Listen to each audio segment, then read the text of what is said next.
So can I confirm I'm audible? Yes, you are indeed audible. Great. Starting in 3, 2, 1. 4 claims from opening government in this debate. Firstly, why the rising energy prices are good for developed economies. Secondly, why you get a faster transition away from fossil fuels on our side. Thirdly, why this is a reflection of investor confidence in the economic recovery from COVID and why that's good. Fourthly, why you disempower OPEC and fucking them over is great. What do we think the current rise in energy prices means as a point of framing? We think it's been marked by a few things. Firstly, surging demand for oil, gas, and other forms of energy as a result of more people traveling. As we begin to get more raised from recuperating from COVID, whether those are pills or vaccine boosters, and the pandemic has receded and demand for travel has increased. Secondly, it has been a result of cost pull inflation, whereby increasing demand leads to higher prices of goods, including energy, as consumers see prices rising, as do companies, and companies raise prices to compensate for the increased costs of production and so on and so forth. Thirdly, OPEC retaliation by price setting to raise costs as a result of both countries attempting to collude to keep prices lower, as they've been doing over the past few months, and the cost of production rising and OPEC wanting to be able to compensate by making more revenue off every barrel as a result. What do we think this trend has looked like? We think in the short term, it has been really profitable for these companies because they've been able to reap more money over the past few months from both the large countries that have been buying oil at larger rates from these countries, but also within economies, as in like within the United States, as oil prices have gone up, like people at the pump making more money off every gallon of gas they sell. But in the longer term, it is likely to be unaffordable for some individuals, especially the impoverished. What we're trading off in this debate is oil companies having made more money over the past few months at the expense of energy becoming less affordable. Our central thesis in this debate is that in the short term, this galvanizes an economic recovery, while in the longer term leading to a transition away from fossil fuels. Preemptions to opposition in this debate. Opposition might say that this is bad because the price of oil and gas is prohibitively expensive in some instances for consumers, especially poor people. Note that firstly, that countries have ways to manage specifically consumer demand for oil, that is strategic oil reserves in places like the United States and Canada, which you can tap to make oil more affordable in specific areas insofar as you supply that to specifically low-income communities. And politicians have an incentive to do this insofar as those low-income communities can vote them out of office and could be detrimental to their reelection. This is why Joe Biden tapped the oil reserve just a few days ago. Secondly, the development of local energy alternatives in highly developed states like the United States and Great Britain, as you've been seeing, has been an impetus to fund as a result of higher energy prices. We think that impetus will continue on either side of the house insofar as countries continue to want to diversify for a myriad of reasons away from oil on either side. Finally, we think it is true that even if you get short-term unaffordability for some people, we think the comparative is in a world in which you get significantly worse recovery from COVID, which will be what we'll illustrate in our first claim. They might say this is symptomatic of inflation and inflation is bad, but note 3 things. Firstly, a lot of the current inflation has to do with supply chain issues and so on. We think that sorting those out ends a lot of these problems as a result of when you cut the bottlenecks in supply chains to a significant degree, you make the cost of shipping and production significantly lower, which allows companies to lower prices, which means this is orthogonal to the debate. But secondly, when confidence in the economy is higher, you get soaring demand for these kinds of things that increases prices naturally, which makes it significantly more likely that investors don't opt out of servicing specific communities and increases investor confidence in the economy in general, thereby minimizing the risk of things like deflationary spirals and asset sell-offs in response to, say, a new COVID variant. We think in the recent news with Omicron, for example, it's very important that investor confidence stays high. We think that the rising prices of oil are symptomatic of those kinds of things. You don't get a deflationary spiral on our side of the house insofar as those prices stay high. Thirdly, on either side, you'll probably get rising interest rates, which is good because it means you get less over leveraging and over lending as banks have less conjured capital through things like QE to pump into the economy, which will be good and probably tap down inflation. Finally, their comparative is a world where oil prices get lower. Why would that happen? One, probably less demand as a result of the resurgence of COVID. And secondly, to that end, given that this has not happened, it reflects broad investor confidence in the economy, which means that in the future, rising oil prices mark a barometer that demonstrates, generally speaking, investors are confident in the economy, which means you don't get those kinds of sell-offs that are so bad. What are the general economic effects? Firstly, you get higher energy prices, which means that energy companies make more money. This is good because they've been hit by economic shocks to a loss of demand over the last year of lockdown. This means that firstly, in the short term, they have been and will we continue to be able to, in the short term, be able to expand and continue operations in communities like the rural United States, where they would otherwise have to shut down operations sooner because those operations would be far more costly than they are like worth continuing servicing. But secondly, they don't pull out of areas that get hit by supply chain shocks or another wave of COVID significantly hard, because now they can cross-subsidize from the energy they're earning from their oil and gas verticals to fund alternative energy sources, but also to subsidize businesses in those local areas. Thirdly, they can cross-subsidize better by using the money they earn from those verticals to fund things like green energy. They have lots of incentives to do so, namely that oil is a finite resource. There's backlash from the next generation towards large oil companies, and there are government subsidies toward alternative energy sources under politicians like Joe Biden and Justin Trudeau, who are very eager to push a COP26 global climate change agenda. We think all of these things are good insofar as reducing demand for fossil fuels reduces climate change. We think that that's probably a good thing. We also think it's probably a good thing insofar as you get more diverse energy sources, which ultimately drives the prices down over the longer period of time. Thirdly, this is good for unemployment because more revenue means more expansion, which means that the communities who are otherwise unemployed now have an energy sector that continues to allow them to make money. The comparative is that even if the case some places the cost of energy are higher, people have jobs, whereas they are unemployed and out of the industry on the opposition side. That's the comparative they have to contend with in the debate. So even if goods are somewhat less affordable and they can't, like, I don't know, buy their daughter Sally as many nice dolls as they'd like for Christmas. At the very least, they have a job and are able to put food on the table on our side of the house. Those people don't have that job when the one business, the oil rig, pulls out of that town or can no longer service the industries within those economies because it can't supply oil to all the different companies that operate there because they simply quite literally can't afford it. Why do we get a faster transition away from oil toward renewable energy as a result? There are four mechanisms for this. Note that in the short term, these companies make more money, but in the long term, maybe these rising prices do deprive consumers of the ability to get oil and fuel. There are four reasons why this deprivation leads to better outcomes on our side. Firstly, in the short term, these oil companies make more money, which is good because they can fund the renewable energy sector. I already gave mechanisms as why they're likely to do this, but note that in the short term, more revenue means more ability to fund verticals in other sectors, which diminishes the chance of climate change while producing more diverse sources of energy that more people can afford because they operate in more places and there's just more of them. Secondly, increasing prices creates political pressure on politicians to fund affordable energy sources not restricted by OPEC, by finance amount of money and so on, or to diversify in order to bring prices down specifically within local communities while still charging high prices for other forms of energy that are more accessible. I think this is good because in the short term, continued expansion means they can cross-subsidize different arms of their business, means there's less vulnerability to economic shocks in general. But thirdly, there's economic pressure between competitors because if they really cannot afford their energy, that is consumers really can't, they want to find affordable alternatives because there's impetus to innovate in that manner, which means they'll be more affordable, less finite. This creates a race to innovate that we think is very good. The race to innovation means that companies bring in more money in the very short term, which means they have more money to fund those kinds of innovation. Before I explain investor confidence, I'll take CG. Xiao.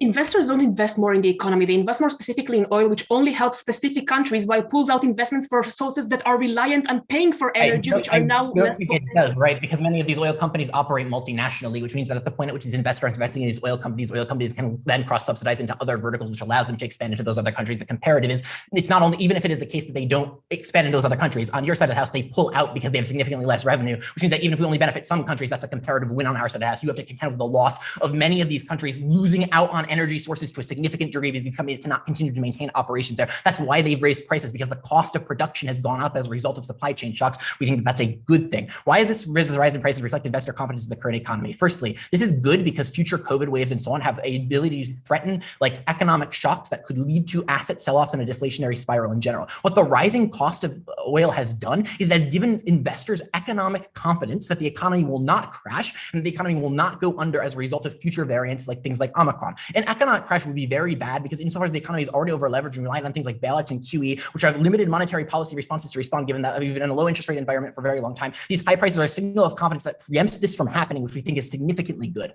Look, I ran out of time to explain why you disempower OPEC. Kira will deal with the rest of that, but I've done plenty to win this debate from opening government by demonstrating conclusively why these higher energy prices get you a faster transition and a better resolution to the current crisis. Proud to win.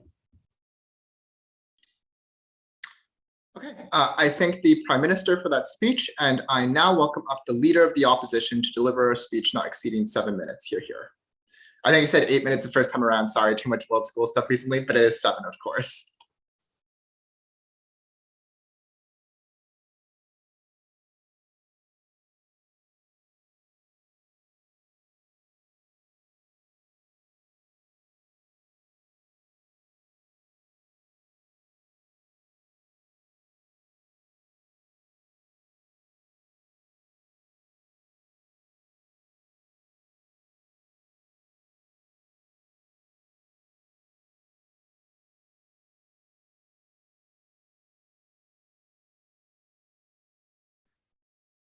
You can hear me, right?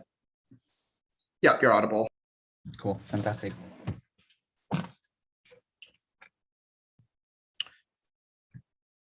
Start my speech in 3, 2, 1. I promise to speak slowly and make more sense.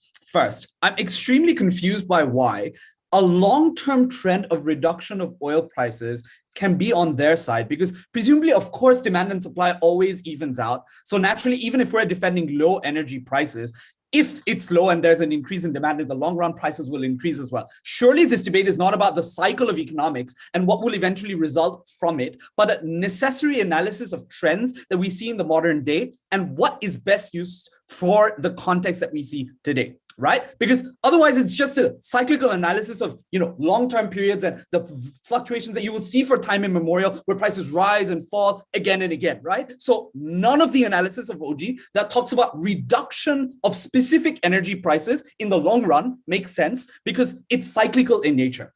With that being said, the first thing I'd like to point out is why do we need to debate? Like, where does this debate actually happen? The first is, I think the vast majority of countries that own oil or energy are generally the ones that have been able to develop because of the historical advantages that oil has given to these nations. Why is this the case? Number one, natural resources, especially energy, is fundamental to every industry that exists. Secondly, this means that there is infinite demand in the process of growth for any country for that energy. What this has resulted in is the vast majority, maybe not all, but a vast majority of oil or energy owning countries being countries like the United States, China, Saudi Arabia, naturally the ones that have developed more. What this means is, naturally in any crisis where energy prices are high, the ones that benefit the most are developed countries, but the ones that are left behind are the developing ones. Why is this particularly harmful? This flips everything that OG says about a mitigation for this inflation, which is you might have reserves, guys. You might have the ability to still absorb the shock. This is premised on these countries being rich or good planners, i.e. states that are well elected democratically and states that have incentives for the long term beyond their electoral cycles. None of this is true for developing countries. There needs to be structured analysis to prove this is the case. That's the first thing that makes OG case fall. The second thing that makes OG case fall is the ability to mitigate everything by fixing supply chain issues. Let me illustrate what this looks like. Supply chain issues and your ability to build capacity depends on your ability to, buy more trucks, send them to new locations, have more efficient ports that deal with this problem, all of which is benefited by energy, because energy is a fundamental to any kind of supply side production that improves the supply chain logistical capacity that you have. Yes, some things are dependent on external factors like maybe the supply of silicon, but a vast majority of the innovation or the ways in which you can streamline does depend on the energy that you have, and that does improve. So I don't understand why the reason why you don't fix it is supply chain issues, because surely energy plays a big role in that as well.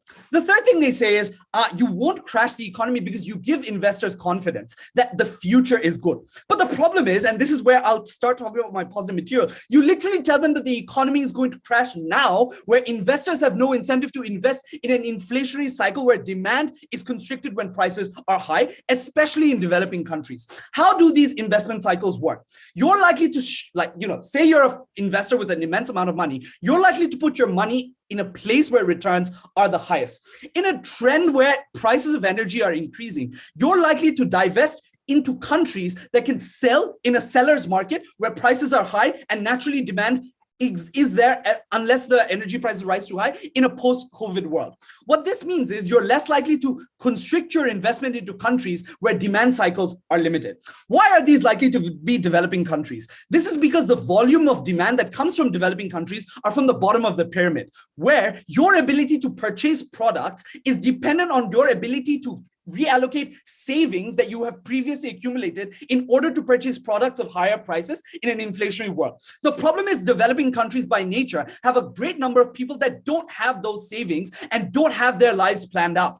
What this means is you're likely to invest in countries that can purchase your products and give you that confidence in this time. That is a country where you're likely to see investors or like consumers have savings that they can reallocate in an inflationary time. So you're likely to reallocate investments from developing countries to developed ones. Why is this particularly harmful? Couple of One, we're living in a post-COVID world where COVID has harmed developing countries the most. This is because their vast majority of people have gone through the health crisis without proper welfare apparatus, and they've lost their jobs because they're manufacturing dependent. Most of these countries are the ones where export-oriented industries that require oil in every part of the supply chain, manufacturing, transportation, their supply network and routes that allow the ports to send money to developed countries operate. The moment you take away money from these specific countries and you also don't have the ability to run production on your own, that's when these people at the who've been hurt by COVID the most suffer the most. Secondly, in order to absorb this cost, you're likely to require the states to have strong intervention mechanisms. What do these intervention mechanisms look like? Maybe it's by taking extra sovereign debt.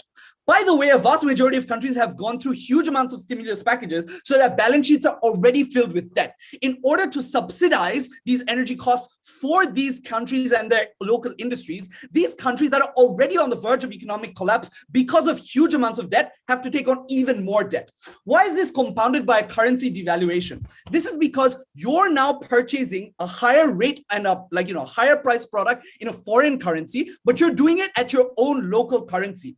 On the flip side, there's lack of investment in your currency because there's no reason for you to invest in a in a country that is dwindling in demand. You also have the ability, you have less competitive advantage in terms of producing cheap products that foreign countries want to buy because of your comparative advantage. So your currency significantly devalues in comparison to foreign currencies. And that's what we've seen all across the developing world through this rising energy prices. What this leaves is a cycle through which you pile on debt, but this debt has to be repaid through a double impact of a currency that is significantly devalued, that only weakens already weak governments and institutions.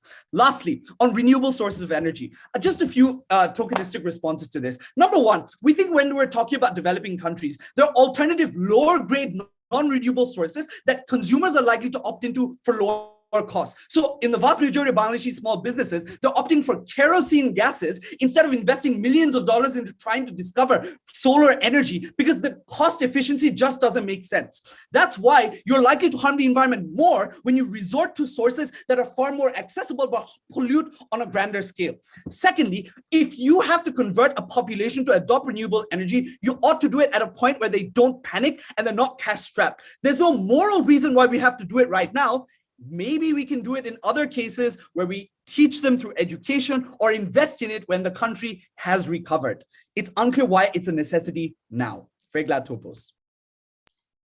Okay, I thank the speaker for that speech, and I now welcome up the Deputy Prime Minister to deliver an address not exceeding 7 minutes. Hear, hear.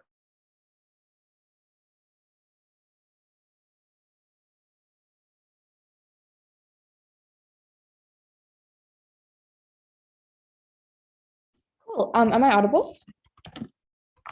Yes, you are. Amazing. 1 second.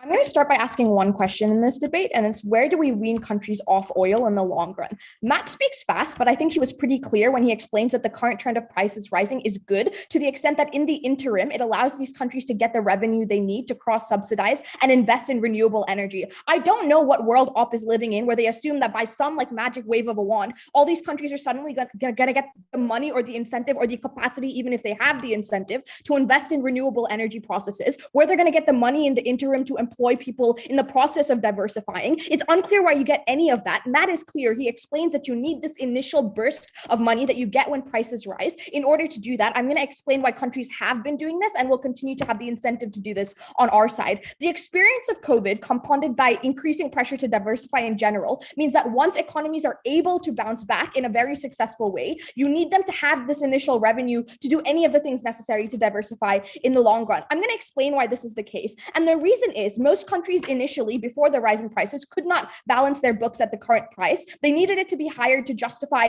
this investment and all of these things. They needed it to be higher to justify moving away from oil, especially when they had political elites that were very persistent about them continuing to be in oil and them getting money through oil and that investment in the economy. But I also want to note that for a lot of countries like Qatar, the money they were getting from oil was meant to smooth the transition to a less oil dependent economy. But what ended up happening when prices were low was they had to find a way to prop up the economy. And what they did was doubling down, not just on oil, but by literally putting the economy dependent on a petrol state, which is much, much worse on their side of the house. So the impact on their side isn't just that maybe it gets better, maybe it doesn't. It's that countries, when they don't have the capacity to get the revenue to bounce back and then invest in the future in renewable energy, end up going backwards. For a lot of countries, that's really, really bad, especially countries that are going to be the most worst hit. Like, this is stock analysis. Worst hit by climate change are likely to be the same developing countries that don't have a capacity on their world to wean themselves off of oil.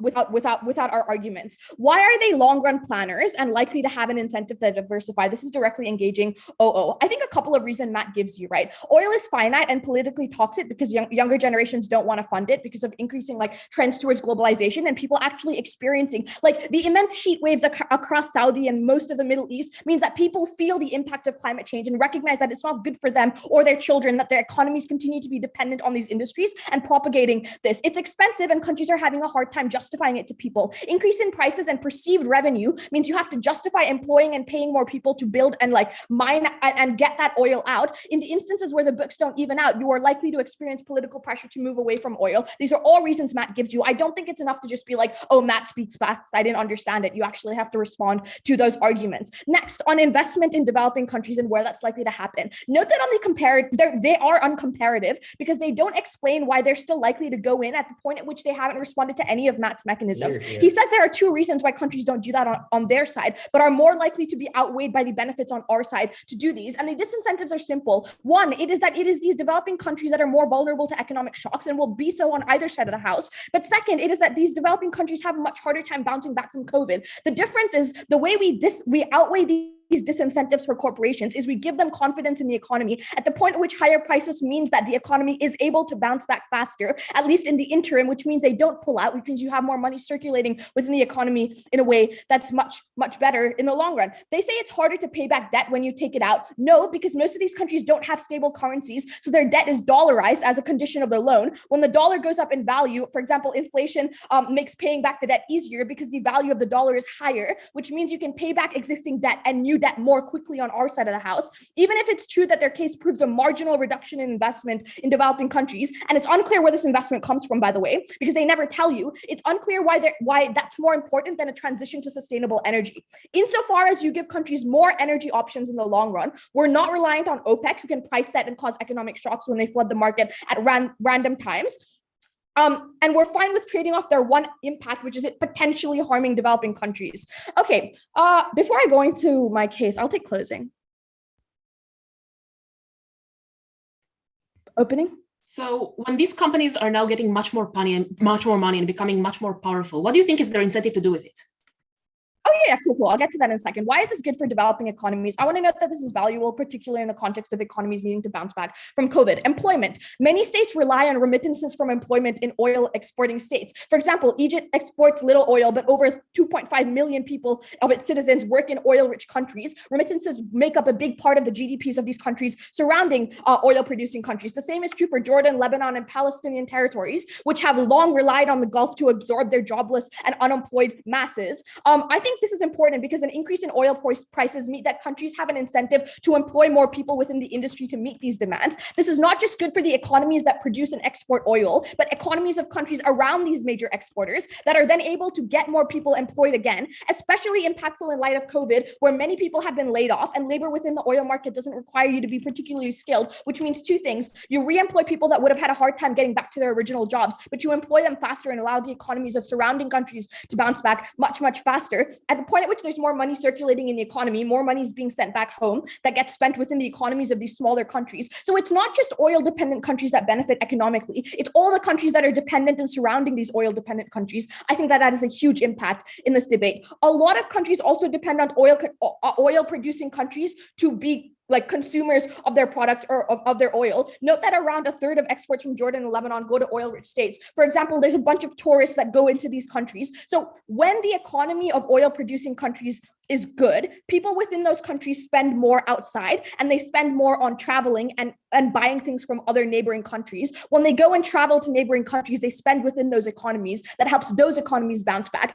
I've given you two mechanisms by which it's not just the oil producing country, but the countries that are dependent on them as well. In response to Hadar, these companies fund renewable energy because it's less finite than oil. And these companies want to exist into the future, even after their oil reserves run dry and it becomes too politically toxic due to climate change and all the pressures I've explained. But faster transition away from fossil fuels. And why does that happen? I want to note one thing, and it's that Saudi Arabia, which is literally, I think, the second largest producer of oil, 4 years ago made a plan called like Vision 2030 to do things like diversify away from the economy. So I posit if the second biggest producer of oil is willing to do it for a lot of the same incentives that I've pointed out, other countries will. And even if it's not for the same incentives, just purely out of bandwagoning because Saudi Arabia is doing it, a lot of other countries will probably be incentivized to do the same. And I want to note that their ability to cross-subsidize renewable energy and invest in renewable energy also increases employment because it's through things like employing more women within the economy and making sure that their economy is more insulated from economic shocks. I think all of that is very, very valuable in this debate and hasn't been responded to for all those reasons proposed.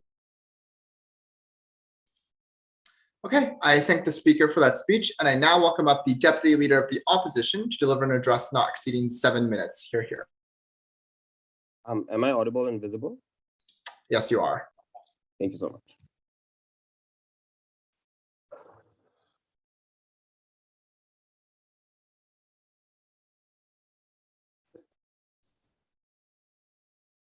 Two parts to this speech. Firstly, I'm going to explain why the whole renewable energy bit does not work. Secondly, I'm going to take a bit of an economics 101 and explain why this is horrible for the world economy, which has far bigger impacts, sadly, than renewable energy, no matter how much we cry about it.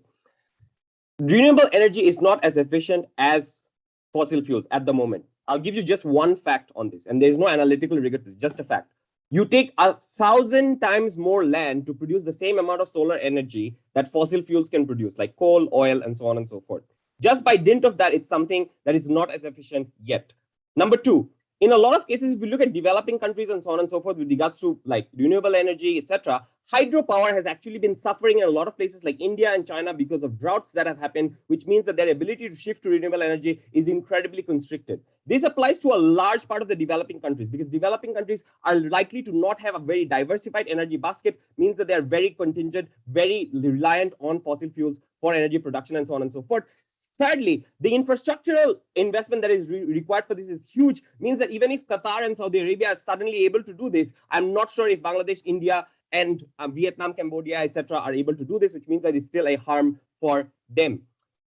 Also, I think it's important to note here that I don't quite understand the logic here, right? Even if you look at the main logic that they have, Qatar and Saudi Arabia get a lot of money and suddenly they diversify into renewable energy. Why is it not just an additional incentive to keep producing oil and making more money off of it? Just because they pledged to do this. By the way, they did pledge to diversify on the basis of global warming, not on the basis of energy prices rising and we're going to use the extra money for renewable energy. That wasn't the promise. The promise was due to global warming. So that promise still remains. I'm not sure why they want to let go of a cash cow suddenly that now they want to diversify into renewable energy.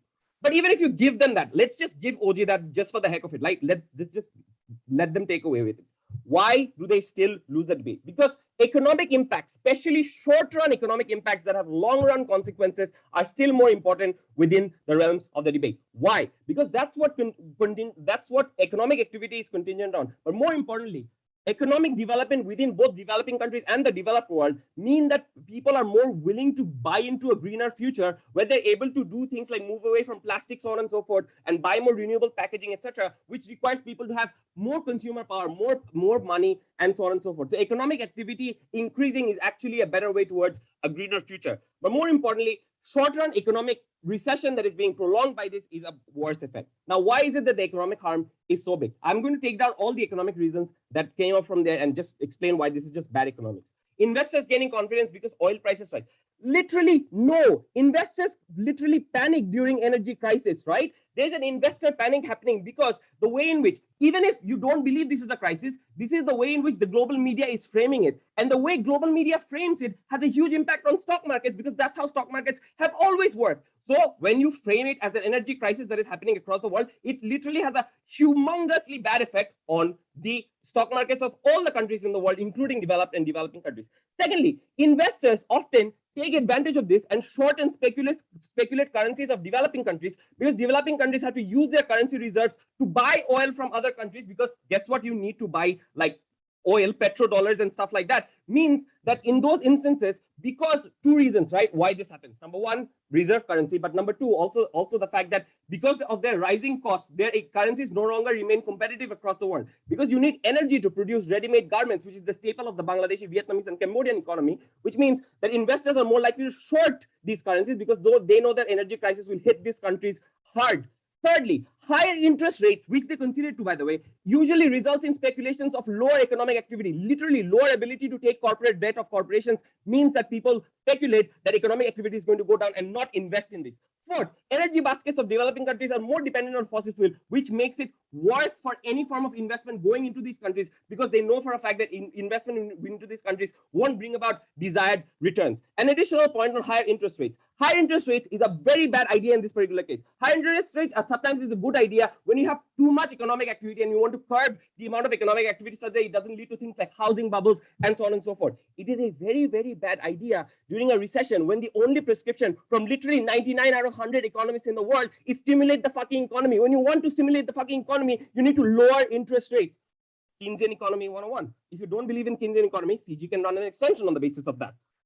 Now, all of this means that this is a huge pressure on both developed and developing country economies, barring oil producing countries, barring oil companies, any other company that has any form of supply chain that is dependent on trucks, that is dependent on shipping, that is dependent on anything related to a car, oil, anything else, production of energy, which is literally all the businesses of the world, anyone except oil producing companies, countries, and Norway is going to be hard hit by this, which has a dampening effect on a global economy that is trying to recover at the moment. But before I move on to why this is so bad, CG. So the reason that these prices have been rising is that economic growth has been happening in absence of the huge amounts of decline in the economy over the last year and a half. Why is this necessarily so bad for even the... Okay, so sorry they got cut off. But I understand the question. The question is essentially that because like the prices have been rising due to heightened economic activity. The prices haven't necessarily only been rising due to heightened economic activity. It heightened because of a huge surge in demand suddenly from certain places of manufacturing, like places like China, but also speculative impact of like people speculating the energy prices are going to go up. So it's a compounding effect of a lot of factors. The underlying cause isn't as important as the impact itself, right? Regardless of why the prices rose, regardless of whether or not there was a demand pressure or a supply pressure, at the end of the day, it's the price that had a signaling effect across all the economies. That's why you have impacts such as higher inflation rates, rising interest rates, and so on and so forth, and an impact on economies such as the Bangladeshi economy, the Chinese economy, and the Indian economy. So the underlying reason of that, maybe the underlying reason for the prices rising was justified, does not necessarily mean that the impacts of that price rise is going to be bad, which means within the framing of the debate, even if CG tries to argue that, oh, the mechanisms behind which the prices rose were essentially a good thing, it doesn't matter, because at the end of the day, this debate is about what that leads to. If your outcomes are worse because of the rise in the price, then we win the debate. Because essentially, in a lot of ways, oil prices can be kept in check through lots of mechanisms that are not being deployed by a lot of oil producing countries and a lot of countries like the United States of America and so on and so forth. But furthermore, I think it's also important to note, I forgot with regards to like the renewable energy one, is that why would the US invest suddenly in renewable energy when they can make more money out of fossil fuels? Incredibly proud to oppose. Okay, I thank the speaker for that speech, and I now welcome up the member of government to open up the back half of this debate. Here. So I think I might be lagging, but I really hope I'm not. So am I clear? You lagged for like 1 second during the POI, but it was Okay. really just like a second or two, and right now it seems stable. So I think it should be fine. Cool, then I'm just gonna in the chat, but also just like flag to me if I'm lagging.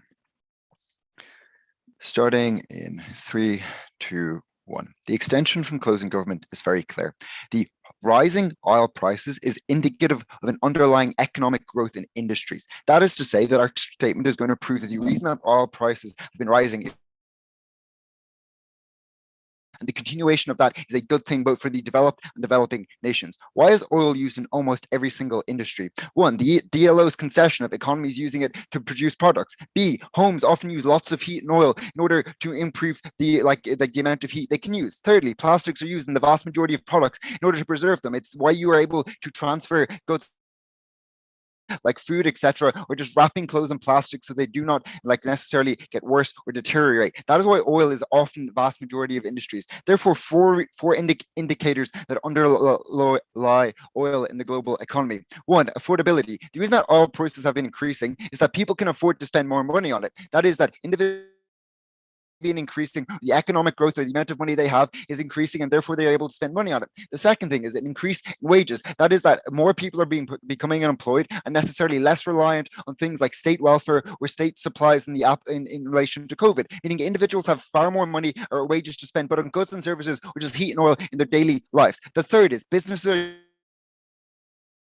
that is that the reason that prices are increasing is businesses are competing on those prices, then driving them up. That is because more businesses are in use, more businesses are producing more goods and services, indicative of a higher degree of demand for goods and services that often correlates with individuals having the amount of money to spend in that economy. The third thing is higher demand of like businesses producing goods. That is that it also indicates that businesses are necessarily demanding it.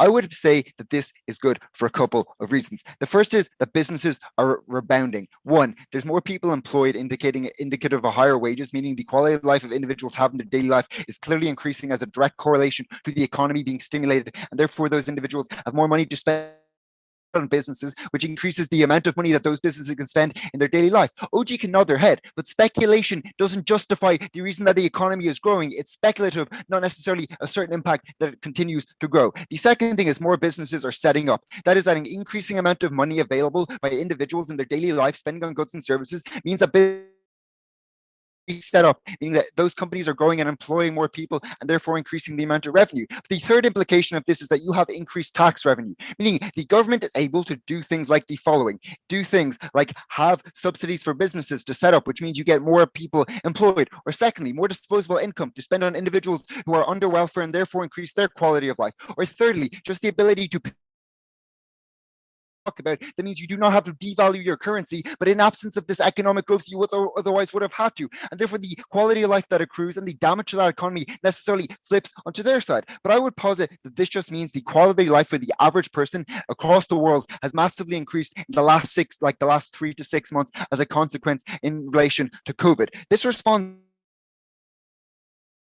spent. But the second thing is, in DLO, they say that they are likely to speculate. But the reason they do not choose to speculate in this economy is because if they choose to speculate and those prices go too high and business can't afford that oil, then they must necessarily reduce the growth that they are currently getting. So they are likely to stay and increase those prices slightly, but not necessarily speculate that they will go up short term, because they are often relatively accountable to their investors and therefore necessarily want to guarantee that they can maximize the profit. Now, before I go on, Okay, so your line of logic is there was lots of demand, say, for Chinese clothes. This created economic activity and employment. Then came a coal crisis that stopped that demand from actualizing. In the absence of this crisis, there would be more coal and more demand and more jobs. That's the comparative. No. Our chain of logic is that the reason that the oil prices increased was that demand increased relative to the amounts of goods and services and the economic activity, and not that there was a supply chain crisis. Therefore, why do all of the benefits that I'm speaking about apply to the developing nation taking opening opposition at their best? There are three reasons. One, the suppliers of the countries are often developed. That is that the cheaper labor often means that the cost of living is comparatively lower because these economies aren't as developed per their own characterization, meaning the cost of production is relatively cheaper for businesses, meaning when these economies grow in developed nations, they often try have transfer benefits. They don't prove why the economy is likely to rebound as quickly on their side. The second, the supply power. That is that increasing companies reopening means you have more competition. The extent of that competition means that those suppliers of that labor in developing nations now have some degree of leverage because there's far more companies, meaning they can extract higher wages, even if it's still lower than the developed nations. They still get that marginal benefit. On the comparative, there's very little competition because of the fact that the flip of our case is that the reason that if you don't have mean that economic deflation is occurring or the inflation just isn't having the same extent. The third thing is that businesses in developing nations are businesses are often in developing nations from developed nations. That is because they want to create new markets with their existing businesses, meaning that they are likely to go into these businesses and those benefits cross apply. The second is they want to acquire future loyalty. So therefore, they're more likely to go into these markets so that they have a future association. Meaning the benefit of that is that these businesses often expand and transfer those benefits. Why is inflation contained in a healthy way within this? Firstly, businesses do not want to devalue the market position that they have. So to some extent that it will reach an equilibrium, they're likely to not want to devalue that market position and therefore elect and engage with good policies. But the second thing is that people fear prices being too high because their savings may devalued in the bank when the value of that currency increases, meaning they're specifically now likely to actually demand policies that are relatively good at containing this, meaning that we get good amounts of growth, but not unstable and unhealthy amounts of one, meaning our benefit sidesteps the currency devaluation in opening opposition. Therefore, I would posit here. One, the economic growth applies to every country, not those just with oil that already scales past opening government, but also against opening opposition. Two, the redistribution towards individuals is not contingent on just one company. Note that opening governments say there's an oil company and therefore this helps the local economy, but rather we spread that benefit across multiple companies. Benefit because it scales to more businesses that flow from that. The third thing is that just crucially, the government is likely to have more money. So therefore, you're able to actually offset any of those things that happen. Because in opening governments like case, some businesses may pull out, or oil companies may leave, but rather that even if they do, you have the economic safety net to stop this in the first place. But the fourth thing is that this means some more that is that the ability for governments to do things like aid packages to developing nations that they often do because of the fact they can signal to their political base means that you're likely to be able to use these for to forgive loans far easier, to provide aid packages for these businesses to set up and increase those quality of life. Because CG proved that you get far better economic growth in the status quo and continue and that this is closing government. Thank you. Okay, I thank the speaker for that speech, and I now welcome up the member of opposition to deliver an address not exceeding 7 minutes. Hear, hear. Am I audible? Yes, you are. Cool. Starting in 3, 2, 1. Apologies. Oh, wait, this is not start. This is next. 3, 2, 1. Apologies because I know this is streamed, but fuck capitalism. I'm going to defend environmentalism this time around, and we're going to weigh why it's more important. Before that, a bit of framing as well as refutations. One piece of framing, which is also a refutation to a lot of GovBench, I think, that is important to note. The demand for energy and oil is sticky to the extent that you need probably something at the scale of a global pandemic to change it, right? We think that the demand for oil on both sides of the debate would be quite significant, and even if it would be even if it is more expensive, it doesn't lead people to move to other sources of energy. When it's more cheap, it doesn't lead to people buying much more of it because, for the most part, people don't hold barrels of oil in their homes. They need oil for transport. They need oil. They need energy for their daily doings. And there's also some demand currently to do specifically for travel, which is to a smaller scale than the vast majority of the economy. We think on both sides of the debate, the demand for oil would be significantly higher now that COVID is over, travel is higher, and people go back to their work rather than Zoom. So we don't think that a lot of the arguments on that are specifically comparative. Secondly, some of the rebuttal will be integrated, but I want to start off by kind of like weighing off these things. A, most of the harms discussed so far in the debate are fairly reversible in two ways. First, they are short-termist. The prices of oil today and energy in general aren't more expensive than they have been before COVID. They are coming back to their prices before, and we didn't see an economic collapse on either side of the debate, right, before the COVID ever happened. We just think that there's currently a small-scale hike, which leads to it being growing faster than other industries, which probably will balance itself off in a few years when COVID is behind us. So we think most of these impacts are very small scale, as opposed to environmental harm, which I'm going to prove, which has irreversible impacts because the more harm you create, the more years it takes to reverse it if it is possible at all. Secondly, you can mitigate it via many mechanisms that OG conceded by the fact that you can actually make subsidies or make boosts like busts through the economy by just giving people stimulus packages like has always happened. And lastly, we think just in terms of direct impact, there are so many other industries and forms of investments, and currently it's a market of buyers because post-COVID, the market tends to be mostly on a growth because everything is so cheap because it has been on the decline during a crisis. So people are looking for what to buy and what to invest in. So we think on both sides of the debate, we're going to see a massive growth in the economy regardless. So while we think that OO obviously wins on growth, I think the delta on both sides is relatively small, whereas the impact of energy and specifically environmentalism is much more direct. Cool. Let's chat about environmentalism. Why do we think that oil and energy companies are getting stronger, and why is it a problem? Several reasons. First, just intuitively, they can get more money because, as I said, they have higher demand, like everyone agrees, but they also get more money for this same demand, meaning that now they have more money that they can use for lobbyism. But there are also some more nuanced reasons for this.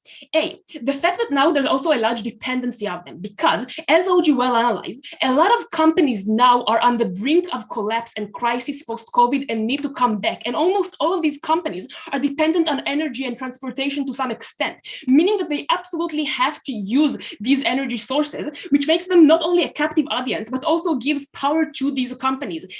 Because they can pick and choose how to make selective prices. So if, for example, I know a main competitor of mine as a company that sells oil is, say, public transport, because I don't want many people to transition to it, I'm probably not going to sell a lot to it. And secondly, it also means that governments become much more reliant on them. My ability, politically speaking, to regulate a company is much more limited after an economic disaster, when people see that already I am being blamed for the increase in oil prices, such as happened to Biden currently in the United States. And I don't want to put extra barriers on companies that produce energy, because I don't want to make it even more expensive and to make the competition even lesser, because it has a lot of political backlash. Note that it doesn't even matter if it is how it really works, it's just how people think of it. Biden isn't to blame for the increase of oil prices, but people still blame him for it. So it's extremely unpopular right now to regulate companies that are busy with energy. Secondly, obviously, they get much more lobbying power as a result of it. And thirdly, it also makes it much harder to accept changes that might lead to what they can portray as slow harms to the economy. This is why we've seen that, like, really last week in COP26, the biggest opposition to countries actually joining agreements were India and Australia, both for the reason that their economies cannot sustain it. India because it is a developing economy, and Australia because it's a main exporter of energy. So we think that currently it also creates much more pressure on governments in the first place to not abide to different ways in which they can regulate these companies. Before I move on as to why it is important, I'd like to take opening. CG repeating our framing and passing it off as an extension, and O being snarky doesn't undermine the fact that we proved the current rise in energy prices ultimately leads to greater energy accessibility while also weaning us off fossil fuels. Insofar as energy companies have incentive on either side of the house due to oil. Okay, thank you. 15 seconds, Matt. Okay, cool. We think it is really weird to argue that that energy companies will use this excessive money to research alternative sources of energy, when A, this is a main competitor for them, and B, let's directly tackle what is the analysis coming from OG, who told us, but they know that it is unviable in the very long term and it's unpolitically popular, so they need to move to a different sources of energy. Two problems with that. A, this unviable long term is not exactly how the market works, which tends to be very short-termist in its nature, because the people who work today are not going to be the people who profit or don't profit from these results of this research in 20 years from now. Secondly, because they know that currently they have a monopoly, so they don't particularly care if it's unviable in the long run, because they have enough to handle with. And lastly, because we think that the political unpopularity of this is something that was asserted, and we just say that currently they have the exact way to make it politically popular. So we don't think they are likely to move to alternative sources of energy. What is likely to happen? First, just by the mere existence of these companies getting much more power because of the temporary economic strength that they are getting, this is what leads to the lack of diversification that OO implies in majority of their case, but never prove. So I think even on the economical clash, this is an important contribution. But secondly, it also means that we currently are losing a crucial point, because we think that we had a unique momentum to actually create a lot of changes for environmental prosperity. A, because of the recent climate summit. B, because a lot of people post-COVID discussed the alternative reality that they would have wanted to live in, because during COVID, we've seen the world getting, animals moving outside and people driving less, etc. So it gained momentum during those times. C, because of COVID actually raising awareness to the fact that pandemics are also caused to an extent by environmental change. But lastly, because we think even if regardless of just regulations, the mere fact that these companies are able to sell much more, and this creates a much bigger power that they can use to just create pollution in of itself without regulation being involved, is something that creates irreversible harm, and that we're not going to be able to easily erase. Beg you to oppose. Okay, I thank the speaker for that speech, and I now welcome up the government whip to deliver an address not exceeding 7 minutes. Here. Cool. Give me 1 second to get my sheets up. And then... oh.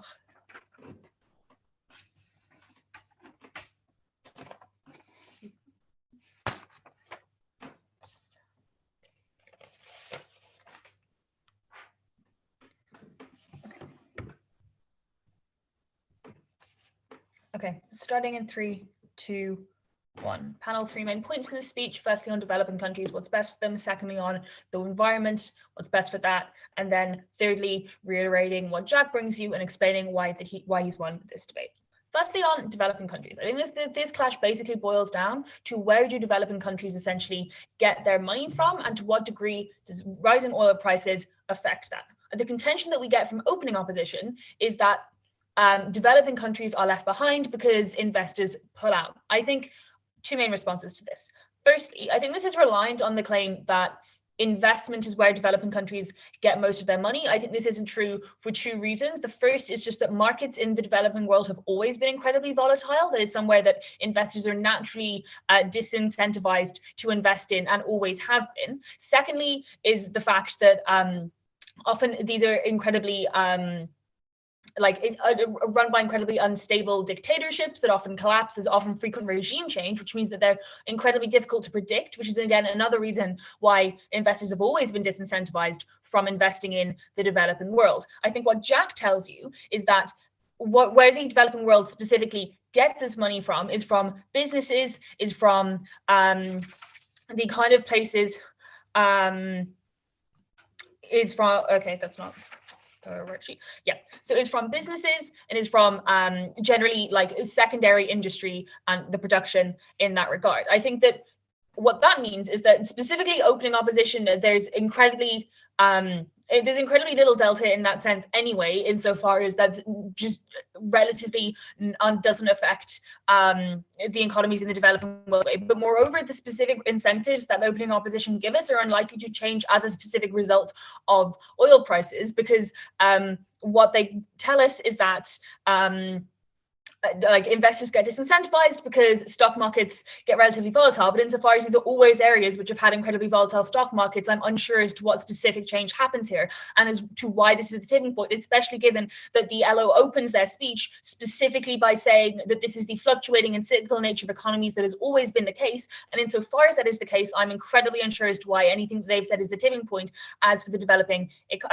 economies of developing countries. I think what is probably better for developing countries is what Jack explains to you, at the point at which he explains that rising oil prices is a necessary condition for economic development, insofar as it's a sign of more businesses rebounding. It also means that more businesses can set up, but it also gives increased tax revenue to governments and to sort of mitigate any kind of economic harm. So even if economic harm is happening, as opening opposition wants to talk to you about, given that these are already quite poor economies, then probably at the point at which governments have more tax revenue, that is still a good thing and is still a unique benefit to our side of the house. And moreover, just general quality of life increases for people in developing countries as a result of increased disposable income, because the only way that oil prices can rise is as a result of people spending as a result of more disposable income and increased wages. So for that reason, I think that closing government win the clash on developing countries. Then specifically moving on to renewable energy and bringing in opening government and closing opposition. Before I do, I'd like to say, and I know this sounds like a personal attack, but I just really want to make it clear that I did not follow a lot of opening government's case on account of my brain just can't process words that fast. So if it sounds like I'm being flippant, I'm really sorry. I'm not trying to be. Okay, on to renewable energy. So I think the top half clash on renewable energy basically comes down to the sort of mash of competing incentives. No one really analyzes or weighs which incentives are more likely. I think that then closing opposition try and come in and sort of solve that. So I'll deal with them first. Specifically, what we get from closing opposition is some framing about how there's a constant demand for energy. It's relatively high always. And then a lot of stuff about like dependency on oil companies. What I would say is two things in response to their analysis of oil companies, etc., that these are stronger because they have more money. A, oil companies have always been incredibly powerful lobby groups. I think that they, considering the fact that, again, oil prices have differentiated, but to the extent that economies have been dependent for quite some time on oil, I don't see why that's changed just because the prices are now higher. I think in any extent, surely that means that people are less dependent on oil companies. I think that, I think that given the fact that it is the only method of fuel that anybody has been able to use for nigh on 100 years, I think that probably governments have been reliant on that source of energy for 100 years. I don't think there's been any particular change in this just as a result of prices getting higher. And once again, given the fact that oil prices rising, it implies greater spending capacity on citizens. I think now we're talking about the developed world, in which the economic things that Jack talks to remain the same. But I think that what this specifically in the implications it's had for the developed world is the fact that there is significantly greater spending capacity on behalf of the consumer, which surely means that they are less dependent on anything. And as a result, so is the government on account of the increased tax revenue. So I think if anything, we are currently less dependent on oil prices, on oil companies. I don't really see how it would be possible for that not to be the case. But even if it isn't, I think that's been symmetric the entire time. And there hasn't really been any analysis from closing opposition as to how the incentives would specifically have changed, and there's been absolutely no explanation of what those incentives would actually look like in the context of environmentalism. Before I move on, opening. Every day this crisis persists is a day that the most vulnerable living within developing countries suffer by not having food or jobs. What is your path to recovery for them? Look, I'm going to be honest. I think that nobody in this debate is going to solve the problem of life in the developing world being significantly worse than life in the developed world. I think all that we can bring to you is probably comparatively higher spending power on account of increased wages, on account of oil companies doing better so you can work there, on account of your government having increased tax revenues. I think probably that's all that we've brought to you. I think that given that your case has also been incredibly negative, I don't think that there's been any explanation on your side as to how that would happen either. I think then, moreover, just weighing against the top half clash on renewable energy, I think that that's been incredibly symmetric so far. I don't think there's really been any analysis as to like which incentive is more important or what the incentives are. I think for that reason that it's relatively unresolved, and it remains unresolved in CO insofar as there's actually no explanations to what those incentives, how they manifest. What that means is that the impacts Jack gives to you is in actual concrete impacts that explain short-term economic benefits, but also long-term economic benefits insofar as increased tax revenue in governments, greater confidence in supply chains, meaning like better investment overall, but also just like greater quality of life for the average individual consumer. For all of those reasons, vote closing government. Okay, I thank the speaker for that speech, and I now welcome up the opposition whip to close out this fine round of debate. Hear, hear. Am I audible? Yes, you are. Awesome. Sorry, gonna get a glass of water.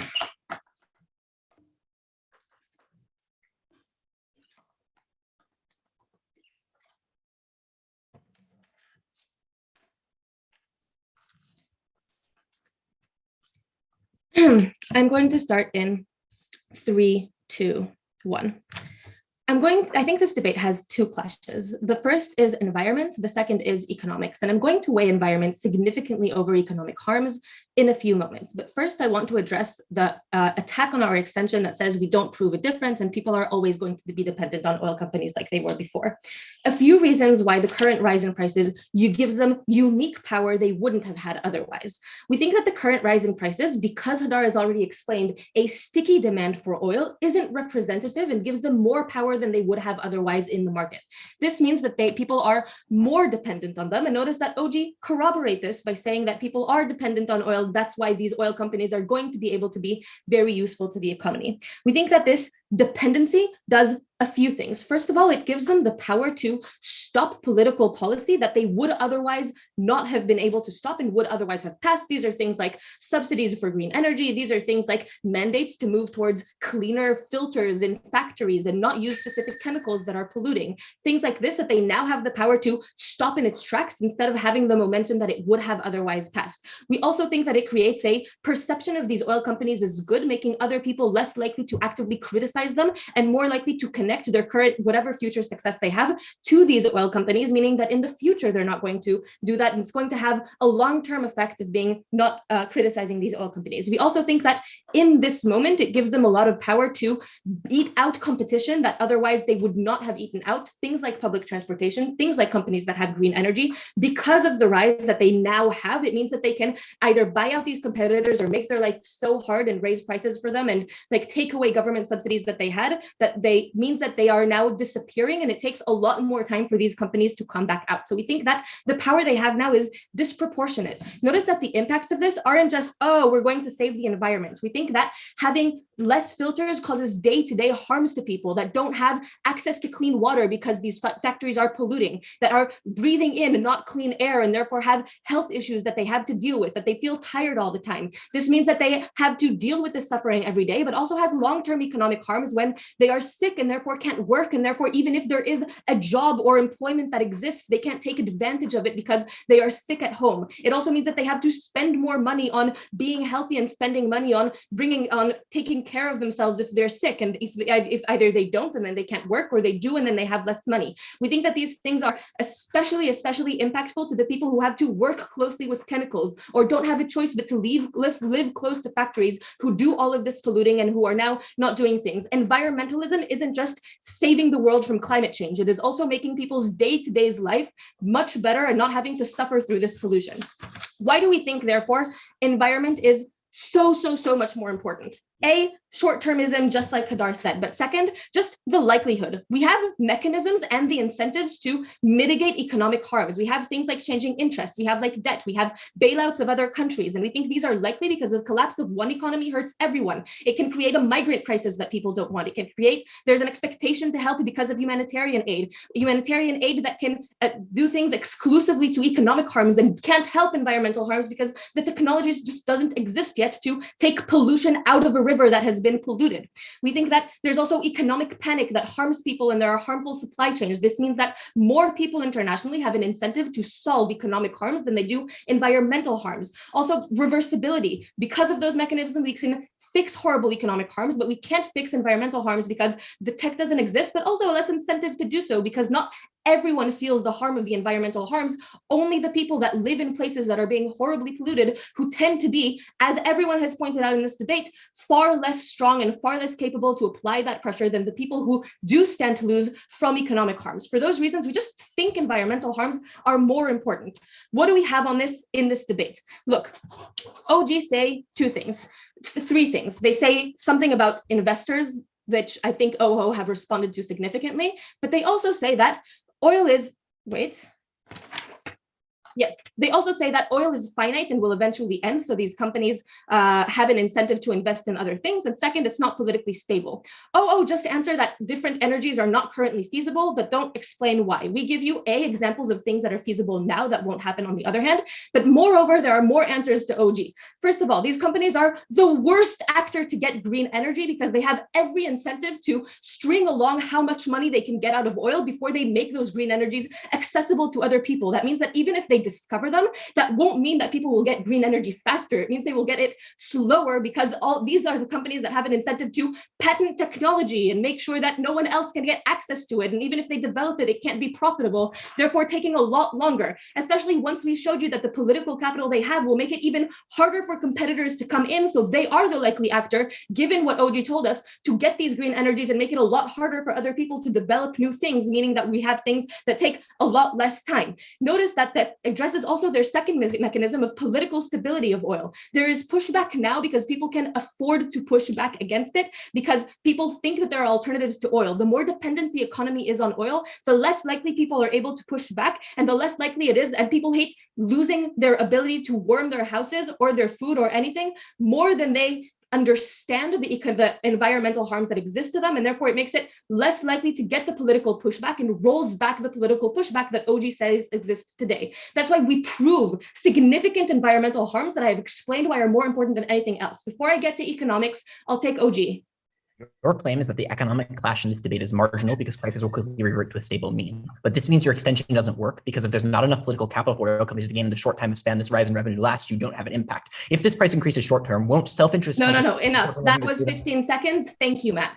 First of all, I didn't say the economic harms were marginal. I said we have more mechanisms to deal with them, meaning that I care more about environmental harms that in the long term will significantly harm people and will be horrible for people, and we can't roll back and we can't fix. But let's talk about economics a second, right? Because here we think that OG say strong oil companies equals employment and consumerism and investors, but OO answered that. But we have an example of why this takes away services that are directly helpful to the most vulnerable people people, it's hard for me to understand how investors translate to the most vulnerable people that OO want to prioritize. But our answers deal with this by explaining that the companies that are losing out are the companies that want to employ these most vulnerable people. So at the end of the day, it's unclear that not employment is a thing that's better. That it takes away services like public transportation that they need in order to be able to be employed, and therefore it significantly harms them. And it also other things that are less important because economics is less important in this debate. So for those reasons,